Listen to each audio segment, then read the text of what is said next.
this. Come on.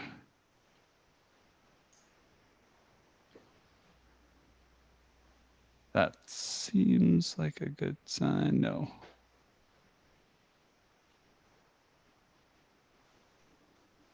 You might have to search for it on YouTube, Patrick, but that's okay. Did you hear that, Pat? To search for what? I thought it would be at that link, but for some reason, I don't think it's showing up at that link right now. Maybe. Owen oh, yeah, it is. It is there. It is there. Okay. Okay. All right, good. Cool. All right, so we're live on YouTube. We're live on Facebook. All right. And the hour is about to pass. So Daniel, if you want to start letting some people in, that sounds great. Cool. Yeah, we're on time, man. That's awesome. Nice. And here they come. There's Lou You're Delbaney. How's it going, brother? Oh. Did you hear me, Lou? Over there at North Bennett Street. I said hi. That's all. You can wave. Wave. I see Floyd Gadd there. Wow. In Canada. Juan Alberto Schultes. Bruce Gibson. Hey, man. Where's... Oh, there it is. Hey. I see Nicholas Lessard. I don't know if I got it. Of course, I see David Skolnick, a regular. Oh, hey, David. New York guy. Absolutely. I rode around in his car for what seemed interminable. Had a great day with David Skolnick. Alan Eder, my brother. Wow, Bruce Gibson. Awesome. Donna Bird, hello. So Daniel, I'm going to probably give you control of the feed here in a minute. Let's see here. Yeah, so for now, you're host, Daniel, so you can start controlling the feed. And I'll welcome everybody to Piano Tech Radio Hour. On today's show, we've got Owen Lovell. And Owen is the piano review editor for Larry Fine's Acoustic and Digital Piano Buyer, the standard consumer reference for piano shoppers. He holds a bachelor's and master's degrees in performance from the Peabody Conservatory in Baltimore and a doctorate from UT Austin. He has appeared as a soloist and chamber musician throughout America as well as internationally. Owen is currently an associate professor of music at Georgia College. He has trained as a piano technician under our good friend Sally Phillips. How you doing today, Owen? I'm great. Thank you so much for having me, and happy Memorial Day to everybody, or Memorial Day weekend anyway, to everyone. Yeah, it's great to be here. Excellent. It's great to have you. Very excited. I know that I've known Larry Fine and had him at my house, and he's a close colleague for at least a couple of decades. So very excited to meet somebody that's allied with him and that knows him, and what an incredible human being he is. So welcome. Thank you. Thank you. Before I launch with our first question here, I will just remind everybody this event is being brought to you by Piano Technicians Masterclasses, an online educational resource that offers you cutting-edge instruction from piano industry masters without leaving your home. You can find out more at www.pianotechniciansmasterclass.com/PTM2020. And Owen, what I'd like to launch the conversation off with here is if you could just tell us a little bit about how you did get involved with Piano Buyer and Larry Fine in the first place. When did that happen? Sure. What's the story there? So my primary position, I'm an academic. I'm a state university professor and mere civil servant, and I've been a piano professor for about 15 years at this point. And so Piano Buyer, and this sort of just came out as a way to feed my inner piano nerd. You can't really talk to a lot of your family members and your friends about your passion for the instrument and all the little tiny vagaries of how it goes together and what parts are in there and all that sort of stuff. So I was on the Piano World Internet Forum, and Larry and Steve Cohen from the Baltimore area put out a call for, they were looking for guest reviewers. Piano Buyer, the evolution of Piano Book, had just come online. And so the first couple of reviews we had were with Steve Brady's wife. We had Mary Cushing Smith, technician, come in and do a review. But he wanted to get some perspective from some professional pianists as well, to have additional reviewers available. So I basically just answered an internet want ad. So we wrote a review of kind of the lower priced, what was that review? It was called sort of grade 3 value pianos. I think it was, we were looking at Petrovs, we were looking at lower line Schimmels, we were looking at a few pianos like that, and we just sort of hit it off in terms of just the relationship as a writer and a player. And so I was invited back to write a couple of additional reviews, and then he came to realize that my network of people as an academic is a little bit different, and I might have access to more professional pianists who can provide professional reviews and be able to write. Because this is one of the tough parts about this, is trying to identify, you can find really good pianists and you can find really good writers, but it's really hard to find people that can do both. Yeah. So my primary position for Piano Buyer is I'm the review editor. So some of the reviews I write myself. Some of the reviews I select other pianists to write the reviews, and I'll edit the reviews along with Larry. And also sort of choosing the products that we choose to review in each issue. So this is the paper version of it. This is the best of Piano Buyer here. Let me get it in the light. And so this is sort of a static thing that you can buy at a bookstore or on Amazon, or probably even through the Piano Buyer website. And that is a lot of just general consumer information articles that are more timeless. Then this is the pricing supplement that comes out twice a year, fall and spring, that we update what the market prices are for things in the digital and acoustic new piano market.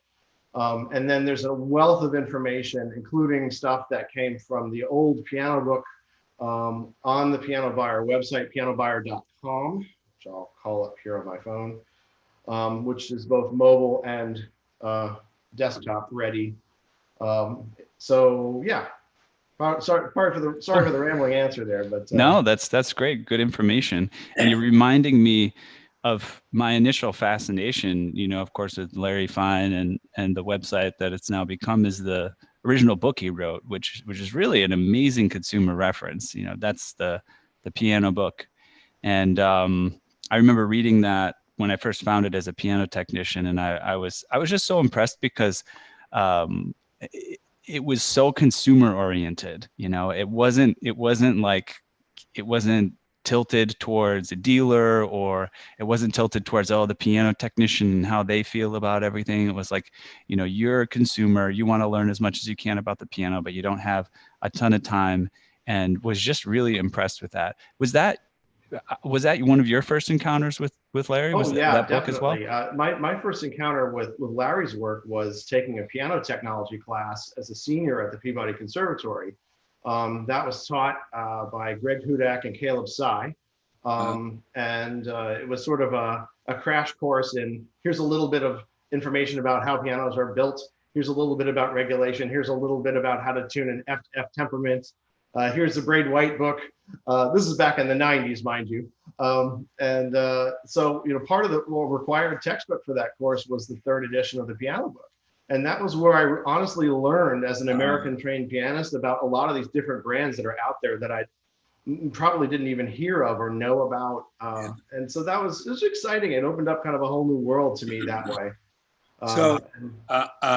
I've known Larry, as I said, for a long time, and I saw what he had to go through in terms of criticism when the piano book first came out. Like, manufacturers were shooting arrows in him. Piano technicians were shooting arrows in him. How dare you reveal our hidden, you know, Hogwarts stuff, you know? And how dare you reveal blah, blah, blah, blah. And it just flipped. And he was just honest and like authentic and no ads for so long that people just decided to trust him. And then it became the Bible. And that's an amazing legacy for you to be involved with. Oh yeah, definitely. It's been interesting to hear some of the stories from him about, going to the early NAMM shows and, looking at inventory and looking at instruments. And I even came across a second edition piano book that had a letter inside where he decided he was under occasion. I think he was threatened to not publish a review of a particular brand of pianos. Right. And then he changed his mind. And again, it's sort of a consumer focus of actually publishing that review so that people had a source of honest information. This becomes even more tricky now, honestly, in the internet era where Piano Buyer has gone from the piano book, because a lot of the internet reviews of things that you read are kind of just rehashed press releases a lot of the time. And so it's tricky, and it's important to have some editorial independent commentary out there. Wow. I'm so glad we're getting to know you, my friend, because you are a fascinating example of this awesome domain of piano nerds, right? Piano techno nerds. Like, you're an insane player. Maybe we'll get a chance to hear, half a minute of you playing the piano at speed. And a piano technician and a piano tuner and an insane student of what's going on in this world. Thank you. Thank you for coming. Oh, sure. Yeah, for sure. My mind is bursting with questions, but do we have questions yet from? We don't have questions in the chat yet. And I think what I was going to just make sure and give a moment to call out to people, like as you get to, you'll get to know Owen a little better. I did a little pre-interview call with him a few days ago, but you'll get to know him a little bit better as we continue. And I think the questions will start to pour out about like what he's into and what he knows, what he doesn't know. But one thing I'd like to ask is, what do you know, if you know anything, about the state of the piano industry when we started to go into quarantine? It started in China, which is a big place for manufacturing and pianos in general. Is anything coming to your ear through the grapevine here? Yeah. It was interesting. The timeline of all this has just been just tremendous and just shocking and all kinds of things. And I do feel very much for the technician community, because in a lot of ways, you guys are bearing the brunt of this economically in a lot of places that are locked down, and even places that aren't at this point. This year's NAMM show, NAMM is in Anaheim in January, late January. So everything was conducting itself normally at that point. People were shaking hands, people were hugging each other, people were in big crowds. We didn't really know very much about what was going on, other than an oblique reference to it. And so I never got ill. My wife and one of the reviewers I brought with me actually both became sick with some of the symptoms of that. The timeline is such that we don't really know, but personal stories aside, and talking to the industry has sort of followed as things have started to shut down. It hasn't been everywhere all at once. It's been gradually from place to place. So most of the factories are offline at this point. I know if you're trying to get Steinway parts and you're trying to call Pete and Parts at the Steinway factory, they're probably not picking up the phone right now, because I think, they're still in lockdown in New York City. As far as I know, I think the stage 1 of the reopening plan, when that region is cleared, does allow manufacturing to resume, but I don't think they've reached that point yet. So on the manufacturer side, it's everything's been pretty much idled. And of course that goes to the supplier levels as well.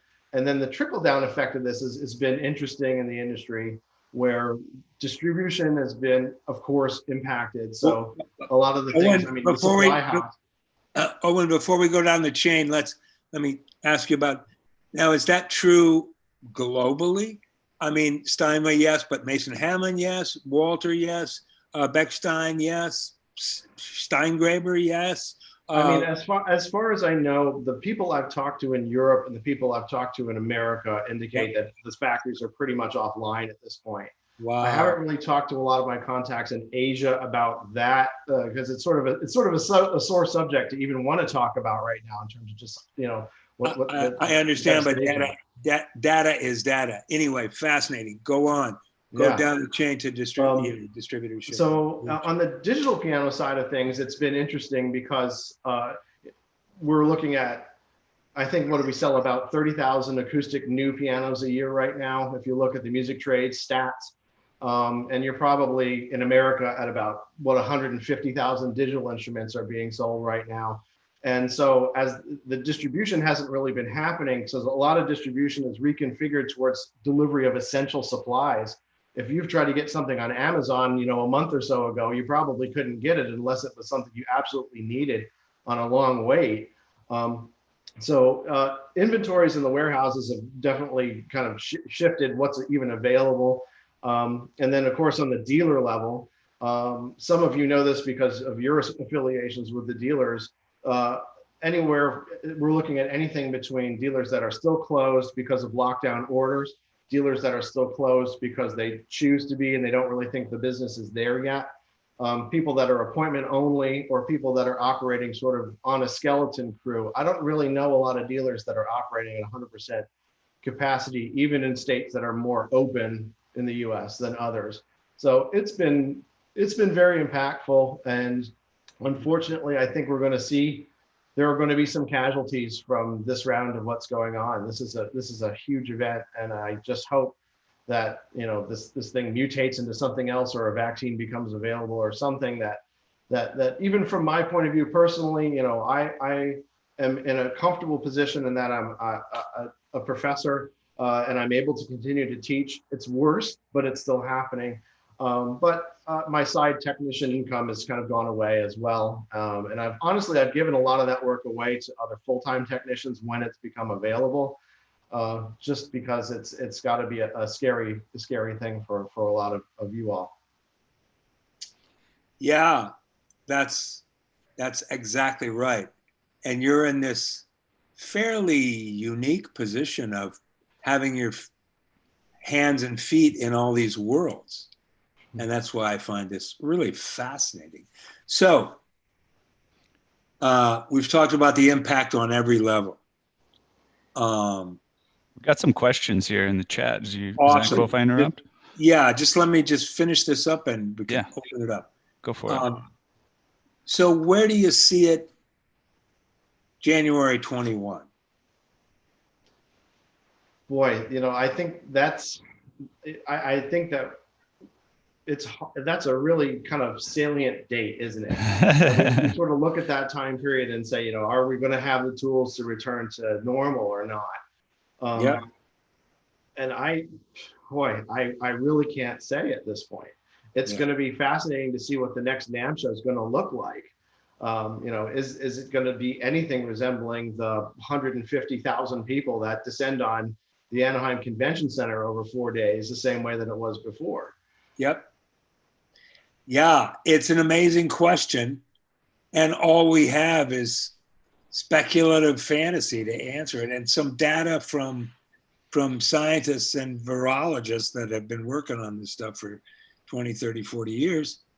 But in terms of where the culture is going to be, where the economy is going to be, we know it's going to be radically different than now, but we don't know how it's going to be. The one thing I can, if it's any solace to the piano technician community, the one thing I can say is that the interest, a lot of customers, a lot of people that are shopping contact Larry and I as well. And that interest in playing the piano has gone up. It's stable or up from before, as people have been forced into the situation that they've been forced into. So I think the demand for, the piano as an instrument, where that's going to be, the market demographics may change as people's income and discretionary income to purchase pianos changes. But I think that the need for the tech work is still going to be there because the interest in piano playing, if anything, is revitalized during this tough time. I totally agree. And I've been I'm super in touch with artisan rebuilders all up and down California and Arizona, and they're chugging along. the high end of the piano rebuilding, the basically the 1-person shop or the 2-person shop that can do 6 or 8 pianos a year or something like that. Those guys are rocking, you know. I have to assume that, yeah, those of you that have the ability to have a shop space and be doing some repair and rebuilding work have at least some means of a little bit of sustenance when the tuning income and the on-call on the in-person service has gone away. But goodness, we can just hope it starts to come back. Ethan, let's go into our beloved brothers and sisters questions. So our friend and previous guest, Rich Galassini, has a question. He says, how do you see the mission of Piano Buyer today, and how have you seen it change since the days of the piano book? Wow. Well, I mean, the mission of the Piano Buyer is still, the primary mission is to educate consumers about the new piano market on the acoustic side and the digital side. We also now talk about accessories. We have a lot of informational articles. Now, a lot of members that I'm talking to today, I know are Piano Technicians Guild members, and your site has a lot of really good articles. And we even mentioned, you know, some of the consumer shopping articles that are out there that are on the PTG site. And I look at the Piano Buyer as another, as even a deeper reference into a lot of those areas of even shopping for a used piano, shopping for a rebuilt piano and what that means. And so it's not only the new piano market that's mentioned in the publication. The way that it's changed from the piano book days to the Piano Buyer days are pretty clear. The piano book had these wonderfully hand illustrated articles, a lot that were sort of, if you were going and shopping for a piano as a lay person, what does it look like when the bridge is split? What does it look like when the tuning pins have been doped? And that sort of stuff. And we've gradually started to bring some of that, some of those articles into the new Piano Buyer and available online as well, so that you can see some of that. We've obviously had to expand a lot of our coverage about the digital market. So in a typical Piano Buyer issue or new release, I'm going to have an equal amount of acoustic piano reviews as I do digital piano reviews highlighted. But as we've been around now, I think the first edition of Piano Buyer was about 2009. We've kind of been around the block with a lot of the things sort of once already. And so we've kind of gone into other areas, like other accessory areas, for example. So we have an accessory review. I don't know if you've all worked with a pianist who have done the iPad instead of paper music, and then used a Bluetooth page turner as what they use to kind of turn pages. And so we did a review of all the different Bluetooth page turning products that were out there with a professional pianist that used them. So it's tried to come along with the technology. Of course, it's gone online as everything. You know, the old piano book was not online. Piano Buyer was, because it had to be. As the internet era really ramped up, it was easy for people to take, instead of buying a copy of the piano book or the piano book price supplement, to just type that stuff in on an internet form and send it out to everybody. So, you know, the way that the book is structured, it has advertising at this point, which it did not have before. But to Larry's credit, one of the things that I would point out is that I, as the piano review editor, have nothing to do with the advertising portion of what Piano Buyer is. I'm kept completely separate from that. And even if we're writing a review of a product, we might send a couple of things in the introductory paragraphs out for a fact check, but we're typically not going to send a review out to a company and then have them yell at us and threaten us or that sort of thing. That we really do try to have that be editorial independent from what was before. So in that sense, the spirit of it really tries to stay in a similar vein to what the piano book was doing. Got another question here. Well, just yeah, go ahead. That's overwhelmingly, to me and for me, the brand of the piano book, Piano Buyer, is we can trust these people, you know, and that was hard won, but it's huge. That's it.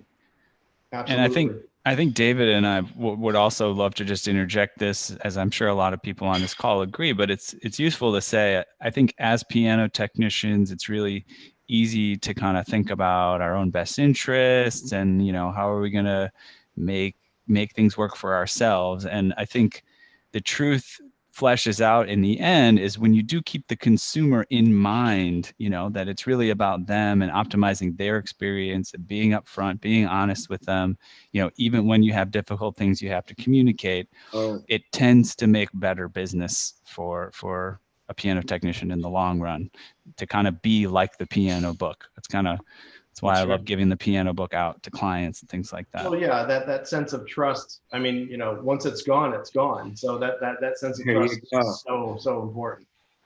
And that you hold that and really understand the core of your appeal of your brand is really beautiful. I'm loving to hear this, because I had so much respect for Larry and his holding of the ethics of the brand for, geez, a quarter century from the piano book. Well, and I mean, he does hold the technician community in high esteem too. I mean, a lot of the reasons why I know the names of the people that I'm seeing on the screen here is through him and through some of the staff. We have a small crew of staff and advisors that we have for the Piano Buyer team, and we do include technicians in that. So Larry interviewed me and wrote an article around the interview with me as a restorer and the head of a restoring team. The first issue of Piano Buyer was a tremendous honor for me. Right.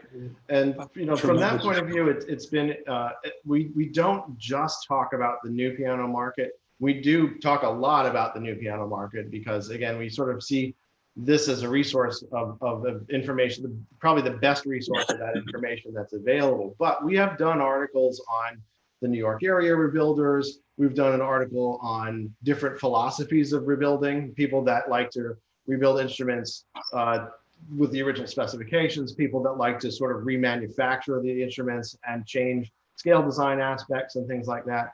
And so it's interesting, and it's not you know, it's dynamic too.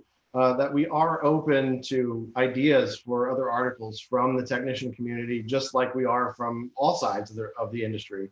And so we are it's a small crew of people here at Piano Buyer, but we are pretty responsive. So, you know, as you have ideas for things, we're always looking ahead to, you know, what's the next issue's article is going to be, and it needs to be a balance of things. So I would encourage a lot of the people that are watching this to submit their ideas and submit, hey, have you thought about this? Or I would really love to talk about this, and contact us. Yeah, that's great.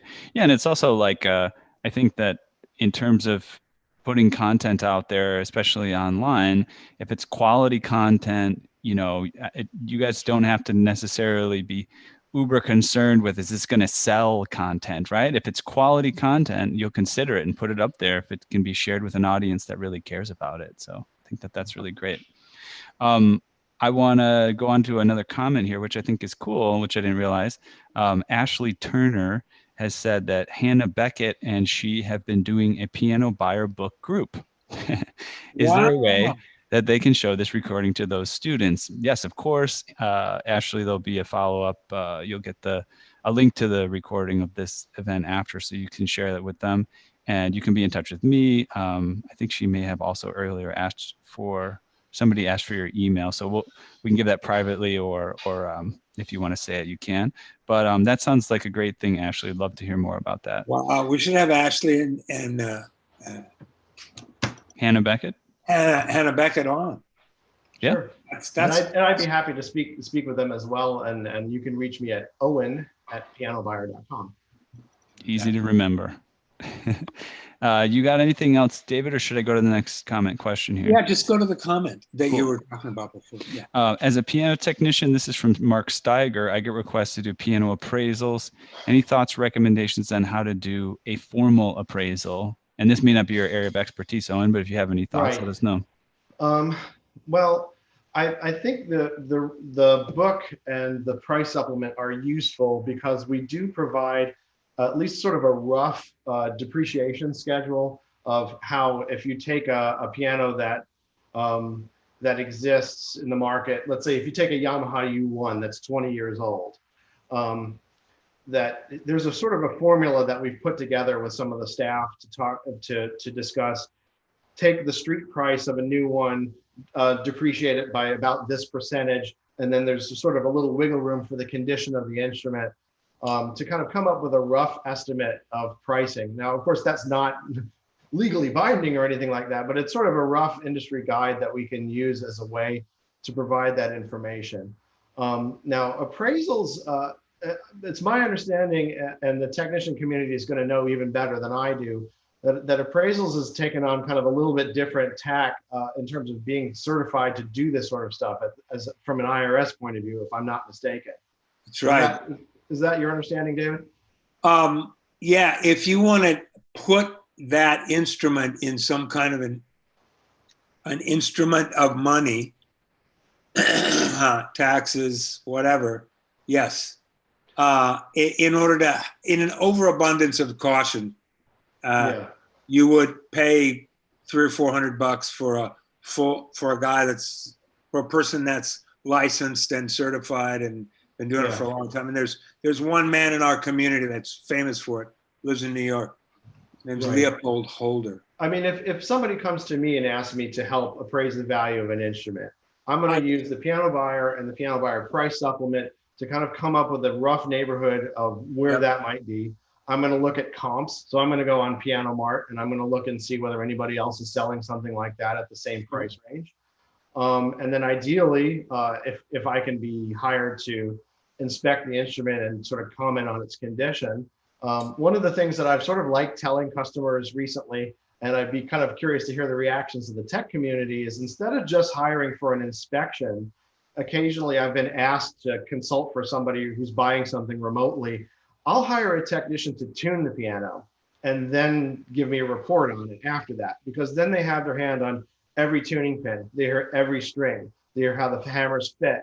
They hear how the voicing is. They feel what that regulation is from hitting the note multiple times. I feel personally, and again, it doesn't really answer your question, Ethan, but I do feel personally that it sort of provides an even more useful tool than if, of course, you need to pull the action and take a look around. But I think that hiring somebody to do a tuning is an even more meaningful way to get a complete assessment of the condition of the instrument. I think that's a brilliant idea. And I think you're right. Everything in your body and your being and your head change when an instrument is in tune. It's like, it's like a huge psychoacoustic illusion when you tune the piano. Oh my God, this is, like that. So that's brilliant. Good job. Next comment here, just a little comment from Alan Eder, who we know out there in Cali. And he says, the piano book is a consumer reports for uninitiated piano shoppers, impartial and assumes no prior knowledge. Again, just reinforcing that reputation, which is great. Yeah. I had a question. I want to move the conversation along a little bit. And of course, more questions, comments are welcome from the chat or Facebook or YouTube.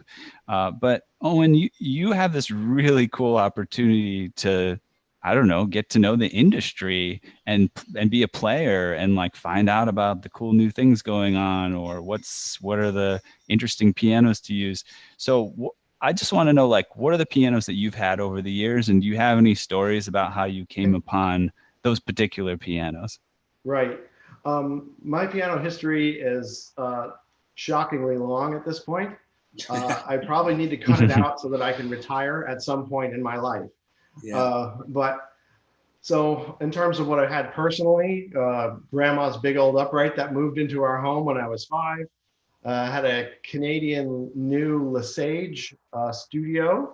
That was my first piano growing up. That after that big old upright. Had a Yamaha G1 that we purchased around 1990. That was a used piano from 1982. So that's up through college. And then after college, my first big purchase was a Schimmel 130 upright. That was the first big purchase I made other than my education as an adult. So I was really proud to pay that one off when that happened. And so I'll always be it's at my in-laws' house. I don't have room for multiple pianos in my home. I don't have a large home. But I'll always be reluctant to sell it because that's the one that I actually have an emotional connection to, because it was such a triumphant moment to pay it off. After that, I had a Bechstein A190 from the Wow. Academy series, their second line. After that, I had a Shigeru Kawai SK6 7-footer. Can I just interrupt real quick? Like, say, like on the A190, do you remember like what your process of acquiring that was, and like how you decided that that was your piano at the time? Sure. The A190 was a result of a really long search to go to a lot of different places. You have to remember that as a college professor, I play a lot of New York Steinways at work. So I wasn't necessarily as interested in owning one because I had access to Steinway concert grands that were relatively new, rebuilt and newer Steinway grands as my teaching tools. So I sort of enjoyed the variety of having different voices. So the Bechstein kind of scratched that itch. It was in a wood finish. It had a very different sort of voice. It had green felt. I mean, come on, how many pianos do we have out there that had green felt? Nice. Only Fortish Yeah. has a green felt. And you know, they've changed that at the factory. I always whine at them every time I see them. They've changed away from the green felt just recently. So when you Oh, start, that's shockingly horrific. I dude. know it's just travesty. But you know, so it was just to have something that was interesting and sounded great and had a different sort of voice, and you know, and it fit the price range that I had, and I liked having one in a wood finish just instead of something that was flat black. So it was fun to the Shigeru that I owned after that. I was being called for a job interview. I was starting to look for a 7-footer, and I got a call for a job interview, and it was a situation where I couldn't practice at work because they would know that I was interviewing for a job somewhere else. So I basically said I was in Wisconsin at the time. I said to my friends over at Tim Farley's shop, Farley's House of Pianos, you know, if you make me a deal on this thing, I'll just stop my search and get this. And so it was fun to see the Japanese master piano artisan come to my home or my apartment at the time. And I literally took the day off of work so I could just watch everything that he did. Yeah, I call those guys piano monks. Yeah. And I mean, Terry I think he worked for 8.5 hours. He didn't eat. I think he took a drink of water once. Thank you for verifying my label. Yeah. Jeez. And it was also amazing to see what he was able to do with just an action cat. I'm trying to remember what the tool is called, but it's something you bolt on the key bed so you can slide the action out. Yeah. An action support. Right. And so he was able to do just about everything without taking that action physically out of my piano because the confines of the space were very tight and they had prepared for that. So that was cool. And then the next piece of my piano history is what I'm talking to you across right here is a Schemmel K230, 7.5 foot. This is the largest thing that will fit in my living room. What year is it? This is new last year. Oh, you hit like a certain weird little jackpot. I've prepared for sale about 4 of these in the last since they completely upgraded and started spitting out these new pianos. These are awesome instruments, man.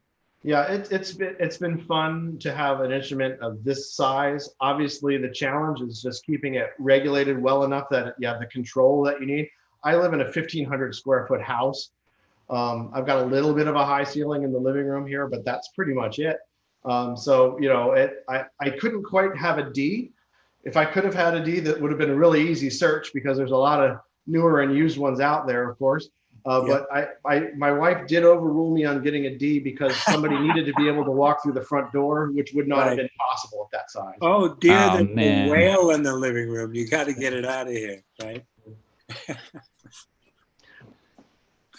Well, thank you for sharing that. Yeah, I think it's really interesting to hear about that. And is it, how do you feel that your relationship with Piano Buyer has allowed you to like make better decisions? I mean, I'm sure the answer is yes, but is there any details that you have on making your own piano buying decisions? I'm a lot more educated, of course, about, you know, being able to choose an instrument and being able to evaluate an instrument. I mean, it's the ultimate piano nerd job because I get to play literally everything that's for sale in North America. Wow.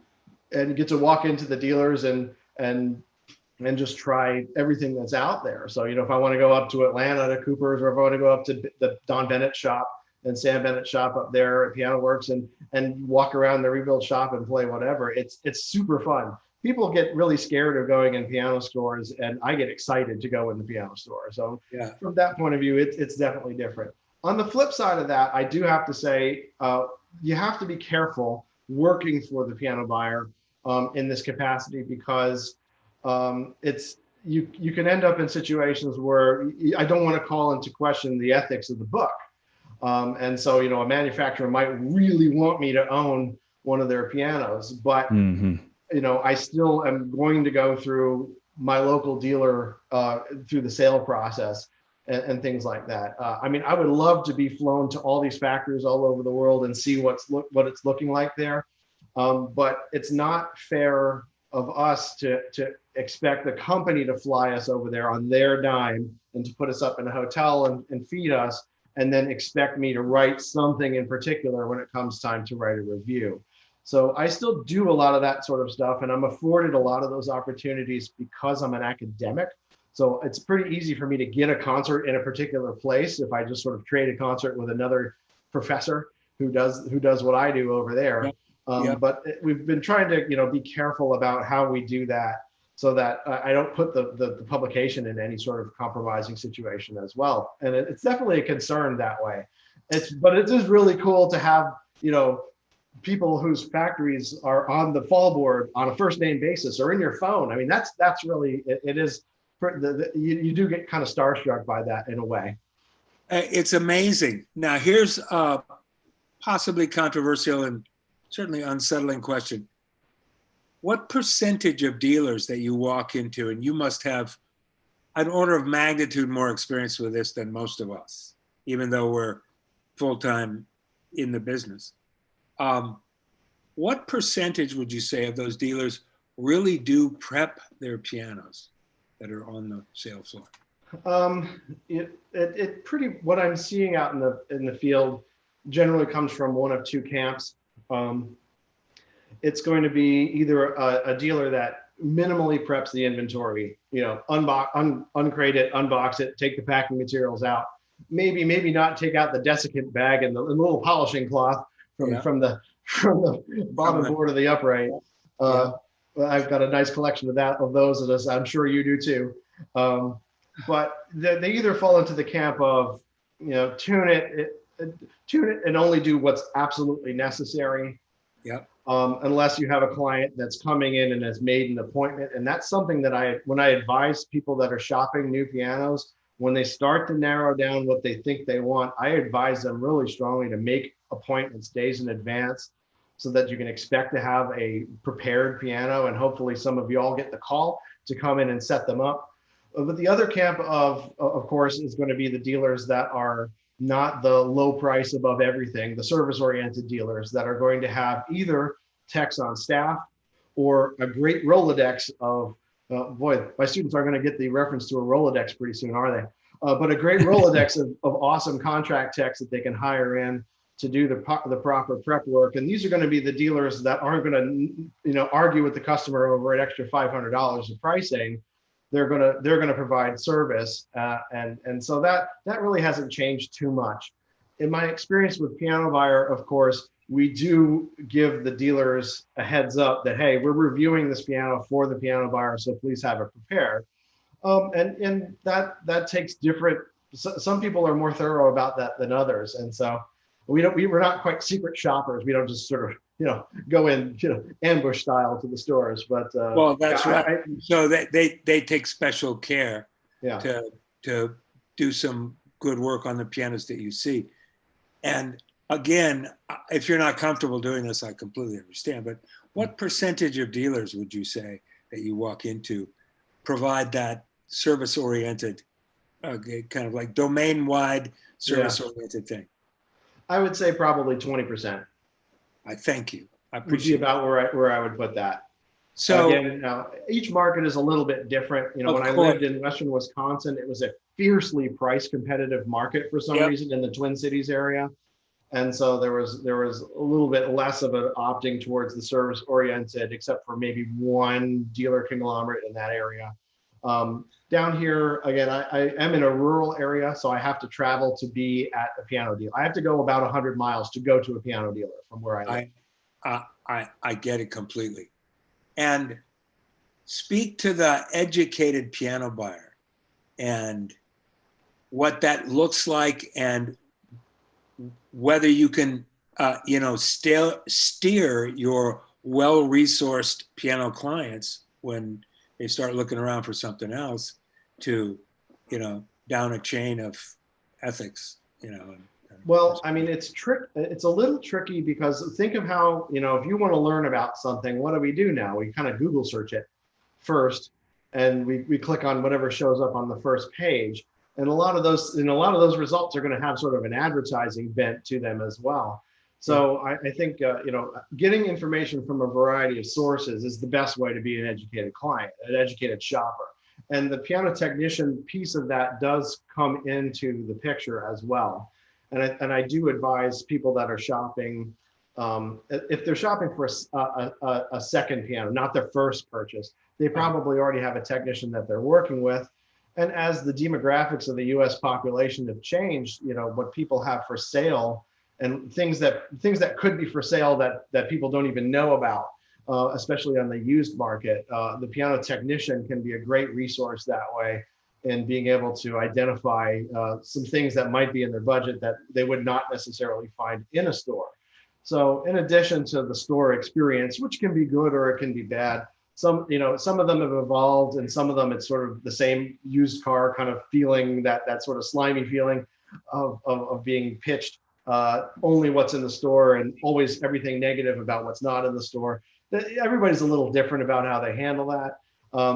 And then, the kind of resources that what we provide, that's of course important, but it's of course trickiest for the very first time shopper. So I know that most of my respected brothers and sisters here on this call are piano nerds and are on this call because they're piano nerds and they want more data and more community and more like feeling like, wow, we're doing something. So what about the clients that get kind of obsessed with piano education, piano world, and piano publications, and then feel they know as much or more than you do about what to do about a piano? And as a couple of my colleagues have described in the past couple of months about a particular person, they know just enough to be dangerous. That is the... I can certainly sympathize with that sentiment, where you might be trying to advise a client that way. And I probably, in some ways, in some respects, I may be guilty of that myself. I mean, I've learned some things technically, but I would put my aptitude as a piano technician still at sort of the apprentice level, right, with what I know. I mean, I know how to touch up a tuning, and I know how to touch up a little bit of voicing, and I know how to tune a piano and touch up a regulation, but I'm not who you want to hire to rebuild your action yet. I'm not that person. So in a sense, from the technical side, I do understand and sympathize with that. You know just enough to be dangerous. Sometimes I find that economy of communication can actually be powerful. To not, to give a very short answer from a position of authority is sometimes more meaningful than typing back an essay and giving that information back to a person. No question. And I have the Zen version of that. My friend, this is all based on trust. This is all custom work. If you don't have faith in me, and that I've been doing this for 4 decades or so, and that I'm good, and you can see what I got on my website. If you can't trust me, then we can't work together. Right. I mean, in this era, the people who are skilled at communication do seem to be getting ahead a little bit. And that's actually a bit of a barrier to many of us. I mean, a lot of people do what I do and became pianists because the kind of communication that was considered normal when I was a teenager was harder to do. And, and in the tech community, I run into the same thing as well, where, sometimes written or verbal communication skills could be better than what they are. Not that the information is incorrect, because that's not the case, but the people that can really hone in on the communication skill tend to have more success this way. And it's pretty interesting to see. And of course, then there's the ultimate version of communication in which you as the technician community have to take some terrible, badly worded verbal comment and complaint that I give you about what the piano sounds like or feels like, and then translate that into some sort of action that's going to improve the situation. And automatically assume that you're one of those ego-filled, kind of subtly and unconsciously ego-filled people that think you really do know more than and you got to verify everything I tell you. And some of the reading I've done sort of suggests that I've seen some of the pickiest people I've seen online are in the digital piano community, where they're not used to one of the things that I've come to understand in my brief technical training is that the imperfection is everywhere. There's little bits of imperfection everywhere, and even some of the finest instruments, and learning to sort of manage that to, for example, just tune a good unison. And so a lot of the people on the digital side is that technology has increased as memory has become cheaper, and then the quality of the samples get better. They start to freak out when they hear a little whisker of a false beat, or they hear a little damper noise, or they hear a little bit of that. And so the things that we take for granted as part of just the experience of playing a piano, you'll have pages on Piano World that are 10 pages long with people complaining about some odd noise that this model is making, which is just an artifact of an actual piano. Exactly. Wow. Hey, Ethan. Yep. Man, I don't know how you're feeling, or I don't know how everybody else feels, but I am loving this. This is getting to things that are kind of at the heart of where players and technicians really have to interface. It has to be a high-end exchange, man. It has to be clear communication, or else. Sure. One thing that came up for me while you guys were talking about communication is just what I find is interesting about the overlap with being a piano technician is the more I learn about communication, the more I learn that it's about listening. It's not about talking.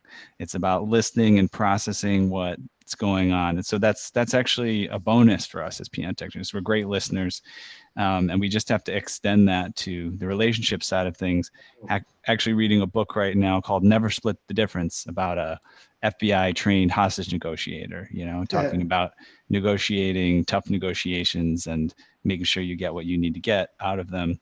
And turns out the book is just all about listening, and asking the right questions, not necessarily talking a lot. So that's a brilliant point, Ethan, because what some of the best concert technicians I've ever worked with will take the time, if they're assigned to a venue, for example, and they're not just going per service, will take the time to sit back and actually listen to me play the piano for a while before we have a conversation about what needs to happen. And so that it is a tricky thing, because you're experts enough in your field that you'll hear something and you'll know exactly what you want to do, but it's important to have that conversation with the client and sort of build that trust and build that communication for sure. Do you have any other questions that have popped in the chat that you'd like me to answer?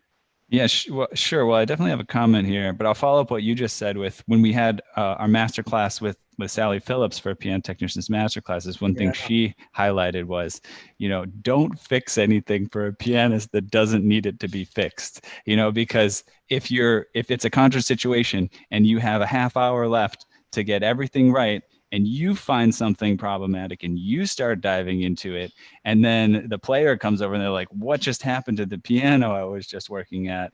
It's a way different story from you walking over to them and saying, hey, I think I can do this and that. Do you want me to? And they say, oh, no. I want you to do this. This is what matters to me as the pianist. So I feel like there's a lot of direct application to, and also less work, more efficient work when you listen to what somebody cares about and what they need in their particular situation. This comment I'll read from Stephen Russo, another great little anecdote. When the piano book first came out, he bought a case from Larry Fine. And when he came to an unserviceable instrument, after a nominal charge for the service call, he gave them a copy of the piano book. That was before the information superhighway, but it cemented a client. Yeah, I think that's great. That is great. Yeah, that, and we do hear stories sometimes of customers that will walk in the store with a pricing supplement in their hand, and sort of, as part of the negotiating tactics of, well, the retail price says this, but the book says I should expect to pay somewhere in this range. And so, yeah, it's funny to hear. We get comments from people at all different levels, and you're able to, by the way, comment at the website on our articles and on our reviews.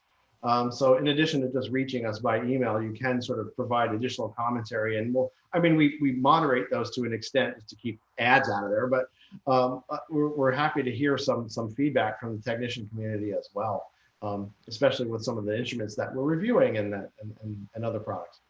Here's a question which you don't have to go crazy over, or whatever you have for. We kind of already asked it, but Nancy asks, please speak to your opinion of the future of the piano industry. She said, is the piano going the way of the harpsichord? Any thoughts on that? Oh, that's a good way to ask that question. That's a good question. No, I don't think the piano is going the way of the harpsichord yet. It's one of the toughest parts about all of this. And as a performer that plays some modern compositions from living composers, is editorializing, hey, which pieces do you think are going to be significant? Which things are going to last and stand the test of time? You can't know that. You can take your best guess based on your own experiences, but I think that the piano will survive. I think that the market for the piano, the number of brands that we see out there, honestly, like, we're in the middle of this crisis right now. This crisis is going to have an impact. Because people that are in the industry are kind of burning down whatever reserves they have just to stay open. And so that's going to result in some changes to the retail landscape. It may result in some changes to some companies that may be poorly financed. We may see a continuation of some of the more wealthy entities eating up some of the other manufacturers.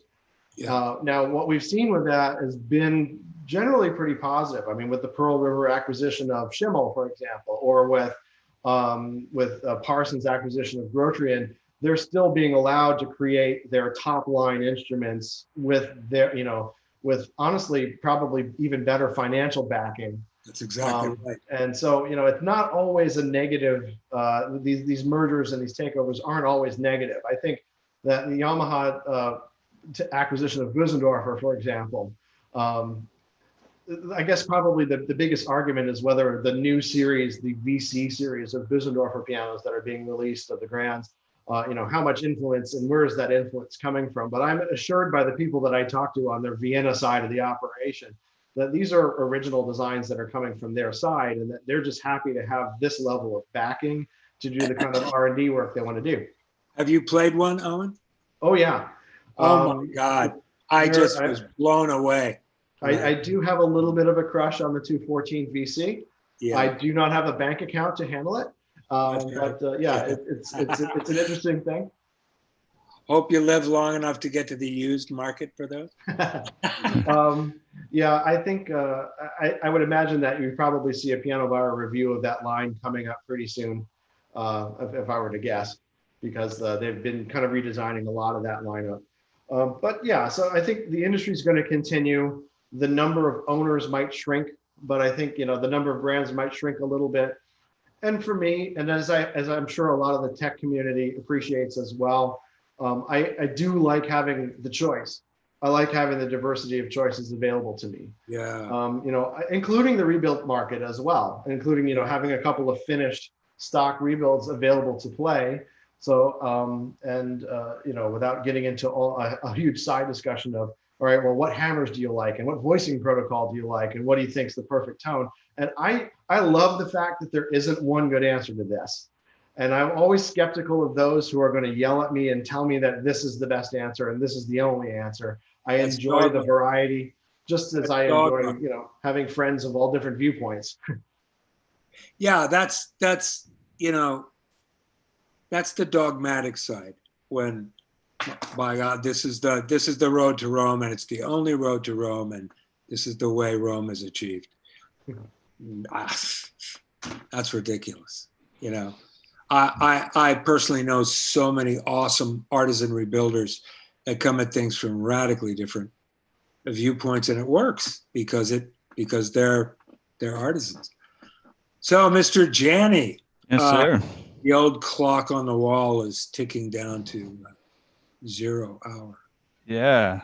So yeah, we still have some questions in the chat, but we're probably just have to drop out of them. I guess that just means that was a good interview. We had some lively commentary in the chat and feedback in here. So maybe we can get to those type of questions in another episode. Owen, thank you so much for being here. If Pat, also, if you could grab the review link and put that in the chat. So if anybody wants to give feedback, we really appreciate that. It helps us improve the offering here. Ethan, could you put one little YouTube clip in there so they can hear the level of this man's playing? We'll put his website link in. There you That's go. pretty easy Yeah. to do. Awesome. Actually, we that'd be have wonderful. And I really appreciate the opportunity to just be with all of you. I just enjoy having the conversation and just the questions and the stimulation of doing something else that isn't just sitting around the house. So I love it. I appreciate everybody's time and joining me here. And again, Owen at Piano Buyer, if you want to send me an email, pianobuyer.com if you'd like to check out the website of the Piano Buyer. And we look forward to seeing you back out there in the field and God knows out in the halls one day soon. I look forward to that day again. Listen, Sure. we could go another hour. I got tons of questions. I know other people are really getting stimulated now. We'll do it another time. We'll talk more about Chinese pianos. This is great. Thank you so much. Awesome. Now I feel like I know you. Thank you so much, David. Thank you, Ethan. And again, to the rest of the audience, it's really great. And I hope that those of you who are just logging on, I mean, they're doing this out of the goodness of their hearts, but I've heard really wonderful things about the Piano Technicians Masterclass series as well. And so I hope that you'll consider that as part of your educational toolbox, as I know I will. For sure. Yeah. And I just put a link in the chat there. If you want to sign up for Piano Technicians Masterclasses, the link's there. The feedback link is in the chat as well. So make sure you grab that and give us your feedback. And with that, I will say we'll sign off our live stream pretty much right now. And then I will also just end the Zoom call a couple seconds later. Bye, folks. See you next guys week. later. Thank you so much for being here. Ethan, I'll tag you in a minute. Okay. Okay, cool. You want to hop? I'll call you. Yeah, I'll call you. We'll get a Yeah. phone call. All right, Yeah. sounds good. See you later, everyone.